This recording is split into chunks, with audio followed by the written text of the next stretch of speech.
आप सभी का स्वागत है हमारे यूट्यूब चैनल फ्री क्लासेस में, जहां आपकी सभी क्लास बिल्कुल ही फ्री में प्रोवाइड कराई जाती हैं। तो आज हम कवर करेंगे 2025 के डीलेट के शिक्षण अभिरुचि के 15 क्वेश्चन को। इसकी पार्ट 1 में हमने 15 क्वेश्चन को पहले ही कवर कर चुके हैं। आज आगे के 15 क्वेश्चन को हल करेंगे।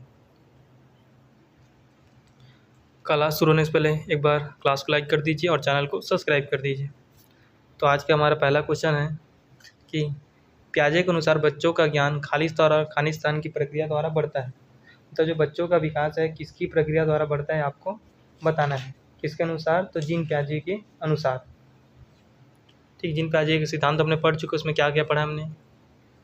आत्मसात पढ़ा है। क्या आत्मसात है? आत्मसातीकरण, एसिमिलेशन, अनुकूलन, मचान, संयोजन, अनुप्रयोग। बताइए क्या पढ़ा जीन पियाजे के सिद्धांत में हमने? देखो, ज्ञान को हम दो तरह से बढ़ा सकते हैं। एक तो बढ़ा सकते हैं आत्मसातकरण और दूसरा बढ़ा सकते हैं समायोजन। दोनों का मतलब बता देता हूँ। देखो, आत्मसातकरण मतलब होता है आप पूर्व ज्ञान का प्रयोग करके नया ज्ञान सीखना। पूर्व ज्ञान का प्रयोग करके आप क्या करें? नया ज्ञान सीख रहे हो, वो क्या है आपका आत्मसातकरण। आप पूर्व ज्ञान में क्या कर रहे हो? बदलाव कर रहे हो। पूर्व ज्ञान में क्या कर रहे हो? बदलाव करके नया ज्ञान सीख रहे हो। अगर बदलाव करके नया ज्ञान सीख रहे हो तो समायोजन, और पूर्व ज्ञान का उपयोग करके नया ज्ञान सीख रहे हो तो आत्मसातकरण, आत्मसातीकरण या आत्मसात, एसिमिलेशन और एकोमोडेशन। ठीक है, क्या होता है? आत्मसात पढ़े हैं और समायोजन पढ़े हैं। तो राइट आंसर होगा ऑप्शन सी, ए और डी। ठीक है, आगे बढ़ते हैं।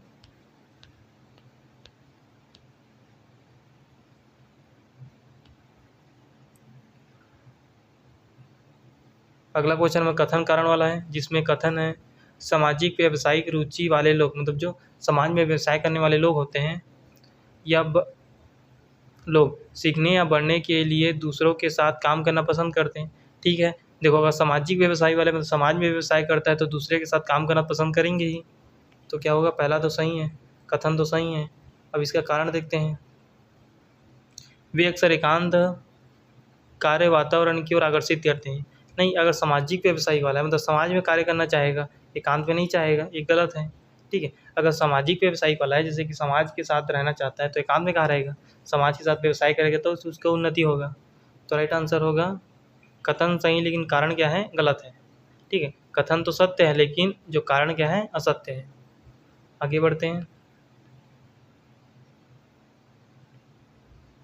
अगला क्वेश्चन है छात्र स्कूल अवस्था में व्यावसायिक लक्ष्य से अनभिज्ञ होते हैं। सही बात है। छात्र क्या होते हैं? स्कूल अवस्था मतलब कि आप जब स्कूल होंगे तो आप क्या करते हैं? व्यावसायिक जो लक्ष्य होते हैं कि आपको आगे जाकर क्या बनना, उसके लिए क्या अनभिज्ञ रहते हैं, आप उसके बारे में उतना नहीं जानते। 2-4 पोस्ट रहते हैं जैसे कि शिक्षक हो गया, पुलिस हो गया, आर्मी हो गया, साइंटिस्ट हो, इसके बारे में जानते हैं, लेकिन कौन सा कोर्स करने के लिए कैसा किया जाता है इस सब के बारे में क्या रहते हैं? अनभिज्ञ रहते हैं। लेकिन शिक्षक छात्रों की योग्यता एवं क्षमता में ध्यान रखकर क्या बता रहा है? एक निश्चित व्यावसायिक लक्ष्य की ओर प्रेरित करते हैं। तो इससे छात्र की उपलब्धि पर क्या प्रभाव पड़ेगा? मतलब इसमें बोला गया है कि जो बच्चे होते हैं स्कूल के, उन्हें व्यवसाय के बारे में उतनी जानकारी नहीं होती। तो अगर एक शिक्षक एक निश्चित व्यवसाय बता देगा कि तुम्हें टीचर बनना चाहिए, तुम्हें डॉक्टर बनना चाहिए, मतलब एक निश्चित तुम्हें डॉक्टर बनना चाहिए, तुम्हें पुलिस बनना चाहिए, इस तरह से बता देगा तो बच्चे की उपलब्धि पर क्या प्रभाव पड़ेगा? उसको बोला गया है क्या प्रभाव पड़ेगा? अनुकूल प्रभाव पड़ेगा, मतलब सकारात्मक, या प्रतिकूल अर्थात उल्टा, या सकारात्मक या नकारात्मक। बताइए क्या प्रभाव पड़ेगा? तो इसका राइट आंसर होगा ऑप्शन बी, प्रतिकूल अर्थात उल्टा प्रभाव पड़ेगा। क्यों? क्योंकि निश्चित व्यवसाय बता रहे हो कि सिर्फ तुम्हें टीचर बनना चाहिए, तुम टीचर बनने के लिए बने हो। तो ऐसे बोलोगे तो उसके जो रुचि होगी सिर्फ एक जगह केंद्रित हो जाएगा। हो सकता है आगे जाकर उसकी रुचि बदले, वो टीचर की जगह अच्छा डॉक्टर बन जाए। मतलब उसकी खुद कभी रुचि के बारे में नहीं पता, समय के साथ रुचि बदलती जाती है। तो आप एक निश्चित तो हमेशा नेगेटिव रहता है, तो निश्चित व्यवसायी लक्ष्य नहीं, मतलब उससे सही व्यवसाय का चयन करने में मदद कर सकते हो, ये सही रहेगा। लेकिन इसमें क्या बोला है? इसमें बोला है निश्चित व्यावसायिक लक्ष्य बता दिए कि तुम पढ़ने में कमज़ोर हो तो तुम मजदूर बनोगे, तुम्हारा कुछ नहीं होगा, इस तरह से लक्ष्य दे दिए कि तुम पढ़ने में कमज़ोर, तुम मजदूर बस बनोगे, या तुम्हारा गणित कमज़ोर है तो तुम ग्रुप डी में चले जाओगे। इस तरह से आप उसको क्या दे रहे हो? लक्ष्य दे रहे हो। तो क्या रहेगा? उसमें नेगेटिव प्रभाव डालेगा, प्रतिकूल उल्टा प्रभाव डालेगा। ठीक है, आगे बढ़ते हैं।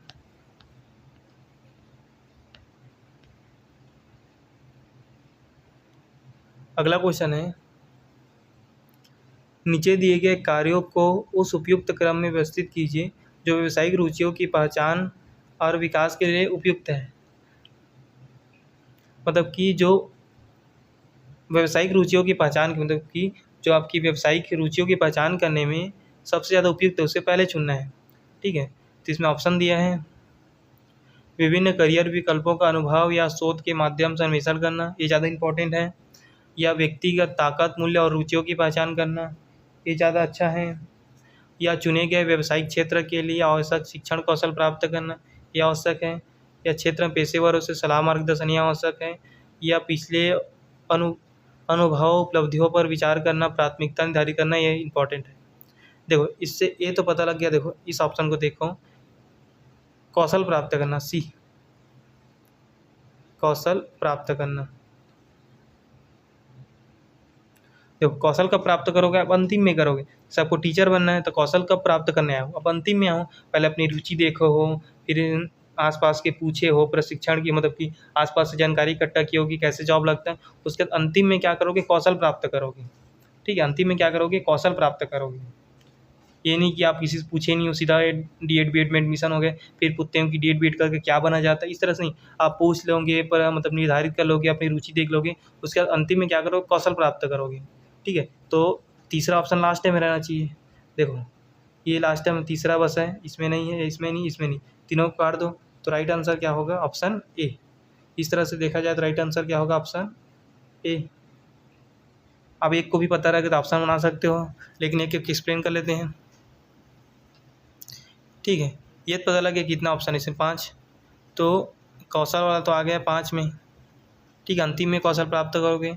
अब पहले में क्या आ सकता है, सबसे पहले में देखो सबसे इम्पोर्टेंट रहता है आपकी रुचि।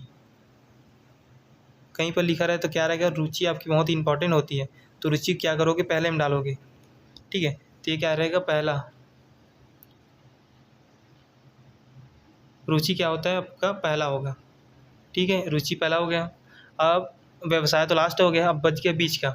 उसके बाद क्या इंपॉर्टेंट है, विभिन्न करियर विकल्पों का अनुभव या शोध के माध्यम से अन्वेषण करना, ये इंपॉर्टेंट है। या क्षेत्र में पेशेवर की सलाह लेंगे, या पिछले अनुभव उपलब्धियों पर विचार करना, प्राथमिकता निर्धारित करना।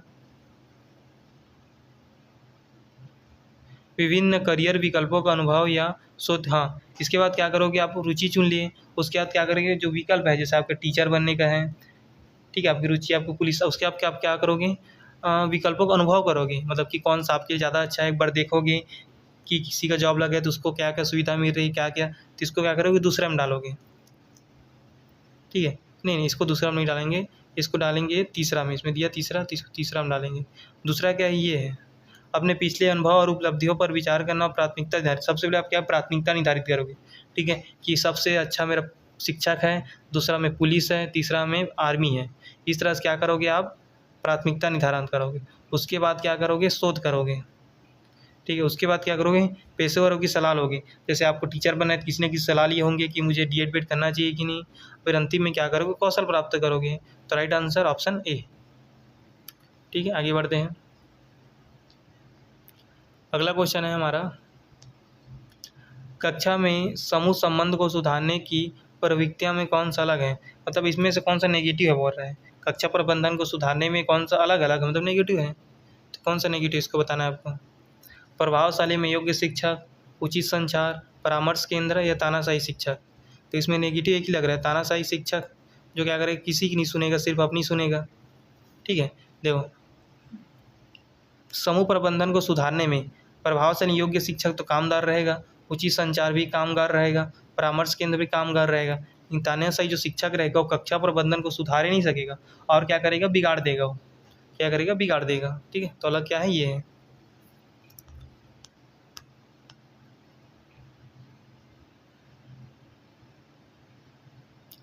अब सिद्धांत आ गया, इसको हम थ्योरी क्लास में आगे पढ़ेंगे। देखो थार्नडाइक, तो थार्नडाइक का क्या सिद्धांत होता है, थार्नडाइक का सिद्धांत होता है प्रयास एवं त्रुटि का सिद्धांत। ठीक है, पॉलॉक का कुत्ते पे प्रयोग किया था। पॉलॉक का सिद्धांत होता है क्लासिक अनुबंधन का सिद्धांत। B.F. स्किनर का होता है ऑपरेटिव रिस्पेंस सिद्धांत, मतलब बोलते हैं कि ये अभ्यास करके बार बार पुनरावृत्ति सीखते हैं, स्किनर बोलते हैं। कोहलर ने चिंपांजी पर किया था, इसमें क्या था, सूझ और इनपुट का सिद्धांत होता है। ठीक, समझिए कौन कौन सा सिद्धांत होता है। तो राइट आंसर होगा ऑप्शन ए। ठीक है, थार्नडाइक के कौन सा सिद्धांत है, प्रयास एवं त्रुटि का सिद्धांत। पॉलॉक का क्लासिक अनुबंधन का सिद्धांत। BF स्किनर का क्या है, ऑपरेटिव सिस्पेंस सिद्धांत। और कोहलर का क्या है, सीखने के सूझ इनपुट सिद्धांत। ठीक है, आगे बढ़ते हैं।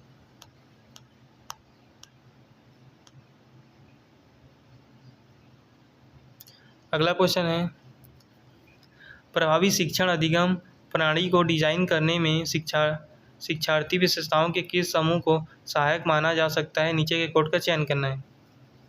क्या करना है, कोड का चयन करना है कि प्रभावी शिक्षण अधिगम प्रणाली को डिजाइन, मतलब कि आप शिक्षण को क्या बनाना चाहते हो, प्रभावी शिक्षण को, मतलब प्रभावी तरीके से शिक्षण करना चाहते हो, उसमें कौन कौन सी विशेषता होनी चाहिए, उपयोगी है, इसको बताना है। विषय के संबंध में शिक्षार्थियों का पूर्व अनुभव, ये इंपॉर्टेंट है, मतलब अच्छा शिक्षण देने के लिए, प्रभावी शिक्षण देने के लिए। शिक्षार्थी के वैवाहिक मित्रों का पारस्परिक संबंध, विषय के संबंध में शिक्षार्थी की योग्यता, छात्र की पृष्ठभूमि, निर्धारित ड्रेस कोड का पालन करने में छात्रों की रुचि, छात्रों का प्रेरक उन्मुखीकरण। देखो इसमें कौन कौन सा इंपॉर्टेंट, उसको पढ़ते हैं। विषय के संबंध में शिक्षार्थी की पूर्व अनुभव बहुत इंपॉर्टेंट है। अगर बच्चे का पूर्व अनुभव का उपयोग करके शिक्षा दोगे तो प्रभावशाली होगा ही। ठीक है, शिक्षार्थी के परिवार मित्रों का पारस्परिक संबंध, नहीं, मित्रों के साथ कैसा संबंध है ये उतना इंपॉर्टेंट नहीं रहता। विषय के संबंध में शिक्षार्थी की योग्यता महत्वपूर्ण है कि कौन सा विद्यार्थी कितना सीखा है, कितना जानता है, कितना जान सकता है, ये ठीक है। छात्रों की पृष्ठभूमि, ये भी ठीक है, भाषा ही, कौन से भाषा से आए हैं, कैसे भाषा जानते हैं, इंपॉर्टेंट है। अगर आप उनकी मातृभाषा बारे में नहीं जानते तो उनको अच्छे शिक्षा नहीं दे सकते। निर्धारित ड्रेस कोड का पालन करना उतना इंपॉर्टेंट नहीं है। छात्रों का प्रेरक उन्मुखीकरण, ठीक है, मतलब कि कैसे सोचते हैं, कैसे उन्मुखीकरण है, स्वयं के बारे में सोचते हैं, समाज के बारे में, ये भी जानना आवश्यक है। तो राइट आंसर होगा ऑप्शन बी। ठीक, आगे बढ़ते हैं। अगला क्वेश्चन है 73 नंबर का। इसमें बोला गया है कि व्यावसायिक रुचियों को विकसित करते समय निम्नलिखित में से कौन रणनीति प्रभावी नहीं है। मतलब इनमें से कौन सा प्रभावी नहीं है, किसके लिए, व्यावसायिक रुचियों का चयन करने के लिए, इसको आपको बताना है कौन सा प्रभावी नहीं है। इंटर्नशिप और स्वयंसेवी कार्यों के साथ प्रयोग करना, ये प्रभावी नहीं है। विभिन्न व्यवसायों की प्रकृति को शोध करना, ये नहीं है। नौकरी बाजार की मांग पर विचार किए बिना केवल व्यक्तिगत शौक पर ध्यान केंद्रित करना, क्या ही नहीं है। सलाहकारों या करियर परामर्श से, मतलब परामर्श लेना, इसमें से कौन सा प्रभावी नहीं, इसको बताना है। देखो पहला क्या, इंटर्नशिप और स्वयं से कार्य के साथ प्रयोग करना, ठीक है, आप इंटर्नशिप ले रहे हो, इस सबको आपको जानकारी अधिक होगी। विभिन्न व्यवसाय की प्रकृति को शोध करना कि कौन सा व्यवसाय कैसा है, भी सही है। सलाहकारों से करियर की परामर्श लेना, भी ठीक है। नौकरी बाजार की मांग पर, जैसे कि व्यवसाय करना चाहते हो आप, ठीक है, कोई सा भी, लेकिन उसकी क्या है, मांग नहीं है, क्या है, उसकी मांग नहीं है, और इसी व्यवसाय को आप करना चाहते हो, तो ये क्या कर जाती है, अच्छी रणनीति नहीं है। ठीक है, मतलब बाज़ार में उसकी मांग ही नहीं है। ठीक है, जैसे कि अगर 10 साल से मतलब गवर्नमेंट स्कूल ही पूरी तरह से बंद हो जाए समझ लो, तो आप फिर भी सोचोगे मुझे गवर्नमेंट टीचर बनना है, तो आप गवर्नमेंट टीचर की वैकेंसी ही नहीं निकलने, बंद ही हो जाएगी, तो गवर्नमेंट टीचर कैसे बन पाओगे। तो क्या हो गई, अच्छी रणनीति नहीं है। आगे बढ़ते हैं। अगला क्वेश्चन, जब विद्यार्थी किसी पाठ को इसलिए सीखता है क्योंकि उसमें उसकी रुचि है, व्यक्ति उस पाठ को सीखने में खुशी मिलती है, मतलब खुशी मजे के लिए कोई सीख रहा है, इसका क्या कारण है। मतलब कोई विद्यार्थी किसी पाठ को इसलिए सीख रहा है क्योंकि उसको पढ़ने में, उसको पाठ को पूरा करने में क्या आ रहा है, खुशी आ रहा है। तो क्या है, आंतरिक अभिप्रेरणा है, बाह्य प्रेरणा है, आत्मनिर्धारी है, उपयोगिता है। सही क्या है, तो है मतलब आंतरिक अभिप्रेरणा है। बच्चा क्या कर रहा है, स्वयं की इच्छा से सीख रहा है, मतलब कि अंदर से क्या है, मोटिवेट है। ठीक है, आगे बढ़ते हैं।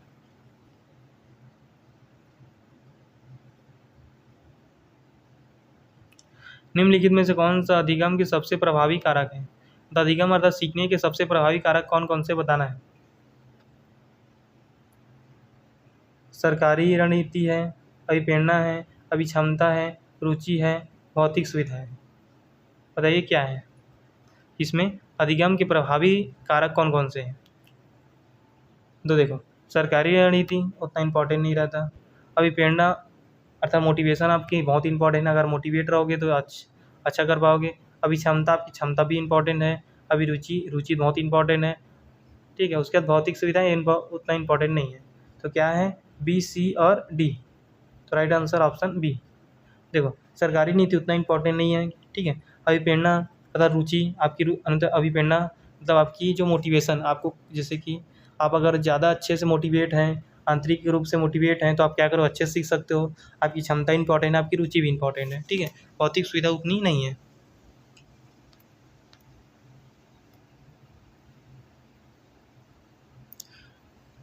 अगला क्वेश्चन पूछा गया है कि थार्नडाइक की सीखने के मुख्य नियम कौन से हैं। थार्नडाइक के सीखने के मुख्य नियम कौन कौन से, इसको आपको बताना है, ठीक है। थार्नडाइक के मुख्य नियम कितने थे उसको जान लो। थार्नडाइक के मुख्य 3 नियम थे। तत्परता का नियम, तत्प्रबलता का नियम, प्रभाव का नियम है, सहचारी स्थानांतरण का नियम। बताइए इसमें से कौन सा सही है थार्नडाइक के नियम, मुख्य नियमों से। देखो, ये थोड़ा अपवाद टाइप का क्वेश्चन था, क्योंकि थार्नडाइक के नियम में तत्परता का नियम भी आता है, प्रभाव का नियम भी आता है, एक और तीसरा नियम होता है अभ्यास का नियम। ये 3 उसके मुख्य नियम होते हैं, ठीक है। इसमें 2 ऑप्शन दिया है, लेकिन इसका राइट आंसर लिया था तत्परता का नियम। तत्परता का सबसे इंपॉर्टेंट तत्परता का नियम को लिया था, प्रभाव के नियम को नहीं लिया था, ठीक है। अगर पूछे कौन कौन सा है तो याद रखना, तत्परता का नियम, प्रभाव का नियम और अभ्यास का नियम। अभ्यास के नियम को ही अनुप्रयोग का नियम भी कहते हैं। आगे बढ़ते हैं। एक क्वेश्चन आया था, पूरा 1 पेज के क्वेश्चन है, जो कि पूरा अपवाद टाइप का क्वेश्चन था, क्योंकि आउट ऑफ सिलेबस हो गया था क्वेश्चन, ठीक है। इसका कोई मतलब नहीं है, पूरा आउट ऑफ सिलेबस टाइप का क्वेश्चन है। इसने पूछा है कि हॉलैंड करियर का विकल्प का सिद्धांत, तो इसके अनुसार क्या है, तो इसके अनुसार था, पहला का था, तीसरा क्या था, व्यक्तित्व, प्रकार, कार्य, वातावरण से मेल खाते हैं, ठीक, इसका ये था। दूसरा का था बी, सीधा ही था। तीसरा का था पहला। चौथा का था आईवी, चौथा का था पाँचवा, और फिर पाँचवा का था चौथा।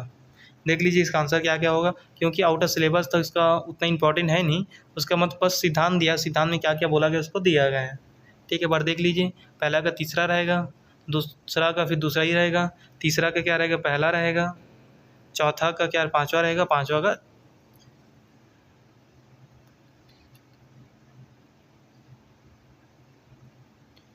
पाँचवा का क्या रहेगा, पाँचवा ही रहेगा। यहाँ पर ये मिस्टेक यहाँ पर हुआ था ऑप्शन में, यहाँ था डबल चौथा चौथा लिखा है, यहाँ पर इंग्लिश में लिखा है पाँचवा, ठीक है। तो रुकिए 1 मिनट, थोड़ा गलती हो रहा है इसके साथ। तो क्या दिया है, चौथा का क्या रहेगा, चौथा का चौथा ही रहेगा, और पाँचवा का पाँचवा ही रहेगा, ठीक है। पहला का तीसरा रहेगा, दूसरा का दूसरा ही रहेगा, तीसरा का पहला रहेगा, चौथा का चौथा ही रहेगा, पाँचवा का पाँचवा ही रहेगा। इसका राइट आंसर होगा ऑप्शन ए, ठीक है। आगे बढ़ते हैं। यहाँ पर भी थोड़ी मिस्टेक हुई थी, कहाँ पर देख लेते हैं। यहाँ पर मिस्टेक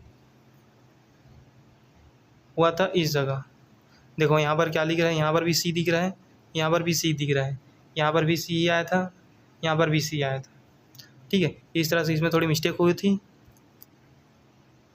देखो, पॉलॉक के कुत्ते पर प्रयोग के संबंध में सहज क्रिया को बताइए। मतलब पॉलॉक ने किस पर प्रयोग किया था, कुत्ते पर, जिसको बोलते हैं क्लासिक अनुबंधन का सिद्धांत। तो इसमें एक पहले सिद्धांत को आपको समझा देता हूँ। इसके 3 चरण थे। कितने चरण थे, 1 चरण, 2 चरण, 3 चरण। देखो, पहले हम क्या करते हैं, पहले हम कुत्ते को क्या दिया जाता है, भोजन दिया जाता है। भोजन देता है तो क्या करता है, उसका लार आता है, तो क्या होता है, सहज क्या रहता है, सहज क्रिया के प्रति सहज प्रतिक्रिया व्यक्त करता है। दूसरे में क्या करता है, घंटी बजाता है, भोजन देता है, फिर लाट टपकाता है। पहले घंटी बजा देता है, फिर भोजन देता है, फिर लाट टपकाता है। ये दूसरी। तीसरे में क्या करता है, सिर्फ घंटी बजाता है और कुत्ते के मुंह से क्या आना चालू हो जाती है, लार आना चालू हो जाता है, उसको लगता है कि भोजन मिलेगा। इसी को बोला गया है कि उसके चरण को बताना है। तो इसमें दिया था दूसरा चरण और तीसरा। दूसरे में सबसे पहले क्या करता है, घंटी बजाता है और भोजन देता है। तो सबसे पहले क्या करेगा, घंटी बजाता है दूसरा में, फिर क्या करता है, भोजन देता है, पहला दूसरा। फिर क्या करता है, तीसरा चरण में घंटी बजाता है लेकिन भोजन नहीं देता, लेकिन क्या होता है, लार आना स्टार्ट हो जाता है। तो राइट आंसर होगा ए, नहीं, राइट आंसर होगा सी, फिर ए, फिर डी, फिर बी। देखो यहाँ पर इसे होना चाहिए था बी, इसे होना चाहिए था बी, लेकिन यहाँ पर दिया था सी, इसको बी कर दिए हैं, लेकिन था यहाँ पर सी, लेकिन होना चाहिए था इसको बी, लेकिन लिया इसी को था, ठीक है। तो राइट आंसर इसका क्या होगा? सी। मतलब क्या करते हैं, सबसे पहले तो भोजन प्रदान करता है। सबसे पहले घंटी दूसरा को पता है ना, इसमें पहला चरण को नहीं लिया, दूसरा को लिया है। पहले क्या घंटी बजाता है और भोजन देता है। फिर क्या करता है, घंटी बजाता है लेकिन भोजन नहीं देता, फिर भी क्या आता है, लार आता है। ठीक है, समझ गए? आगे बढ़ते हैं। अगला है कि जॉन हॉलैंड का सिद्धांत क्या था? तो देखो इसको सीधा समझ लीजिए। जॉन हॉलैंड का सिद्धांत क्या था कि कामकाजी लोगों को 6 व्यक्तित्व होते हैं या 6 कार्य वातावरणों में मिल जाते हैं। मतलब बोला कामकाजी लोग 6 व्यक्तित्व मतलब अलग अलग होते हैं। जैसे उनका काम की जगह में अलग व्यक्तित्व होता है, घर में अलग व्यक्तित्व होता है, मतलब 6 प्रकार के व्यक्तित्व होते हैं। इस तरह से बताया गया था किसमें, जॉन हॉलैंड ने। ठीक है, इसका राइट आंसर होगा ऑप्शन बी। आज का हमारा अंतिम क्वेश्चन जो कि मैडुगल के अंतिम क्वेश्चन है कि मैडुगल ने बालक के 14 प्रकार की मूल प्रवृत्तियाँ उसके संबंध संवेग का वर्णन किया है। ठीक है, कितने प्रकार? 14। प्रमुख 5 संवेग कौन कौन से हैं? तो देखो सबसे प्रमुख जो मैडुगल ने माना था वो माना था भय। भय को सबसे इम्पोर्टेंट माना था। ठीक है, भय के बाद उन्होंने माना था क्रोध को। क्रोध के बाद माना था उसने घृणा को। तीसरा हो गया घृणा। घृणा के बाद माना था उन्होंने कष्ट को। चौथा फिर वात्सल्य प्रेम को अंतिम माना था। मतलब इसमें माना था कि भय से व्यक्ति क्या करते हैं, बहुत जल्दी कार्य करते हैं। भय के बाद किससे कार्य करते हैं? क्रोध से। क्रोध के बाद घृणा से। घृणा के बाद कष्ट से, फिर प्रेम से लास्ट हम काम करते हैं। ठीक है, तो राइट आंसर होगा ऑप्शन बी। ऑप्शन बी एक बार देख लीजिए ऑप्शन बी को। सबसे पहले इंपॉर्टेंट दिया था भय को, फिर इंपॉर्टेंट दिया था क्रोध को, फिर इंपॉर्टेंट दिया था घृणा को, फिर दिया था वात्सल्य को। यहाँ पर थोड़ा मिस्टेक हो गया, तीसरा। ठीक है, चौथा में दिया था वात्सल्य को और पांचवा में दिया था कष्ट को, पांचवा दिया था। ठीक है, वात्सल्य को चौथा, प्रेम को चौथा दिया था और कष्ट को पांचवा दिया था। ठीक, राइट आंसर होगा ऑप्शन बी। समझिए, एक बार और समझा देता हूँ।